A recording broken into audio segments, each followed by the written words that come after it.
মঙ্গলবার এই ভোট তৃতীয় দফার ঠিক তার আগেই সরানো হলো রানীতলা থানার ওসিকে। নির্বাচন কমিশন পরিষ্কার জানিয়ে দিয়েছে ভোটের কোনো কাজে এই ওসি রবীন্দ্রনাথ বিশ্বাসকে ব্যবহার করা যাবে না। আপনাদেরকে আরও একবার জানিয়ে রাখি, মঙ্গলবার তৃতীয় দফা ভোট গ্রহণের ঠিক 3 দিন আগে অপসারিত রানীতলা থানার ওসি রবীন্দ্রনাথ বিশ্বাস তাকে সরিয়ে দিল নির্বাচন কমিশন। ভোটের কোনো কাজে ওসিকে না রাখার নির্দেশ নির্বাচন কমিশনের তরফে।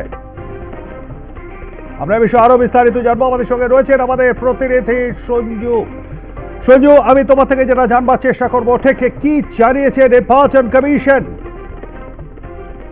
দেখো, নির্বাচন কমিশনের পক্ষ থেকে যেটা বলা হচ্ছে সেটা হচ্ছে যে মুর্শিদাবাদের ভগবানগোলা, এই ভগবানগোলার অন্তর্গত রানীতলা যে পুলিশ স্টেশন, সেই রানীতলা পুলিশ স্টেশন ওসিকে ইমিডিয়েটলি সরিয়ে দিতে হবে।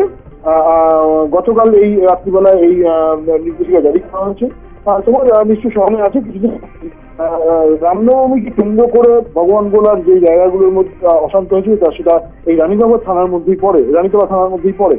ফলে সেই ঘটনার পরিপ্রেক্ষিতে সম্ভবত নির্বাচন কমিশন রানীতলা থানার ওসি তাকে সরিয়ে দিল। বক্তব্য যে রানীতলা থানার যিনি ওসি আছেন তাকে পুলিশ হেডকোয়ার্টারে ট্রান্সফার করে দিতে হবে। ইলেকশন বা নির্বাচন সংক্রান্ত কোনো কাজে তাকে রাখা যাবে না এবং আজকে বেলা 11টার মধ্যে নতুন ওসির নিয়োগ সেটা সম্পন্ন করতে হবে।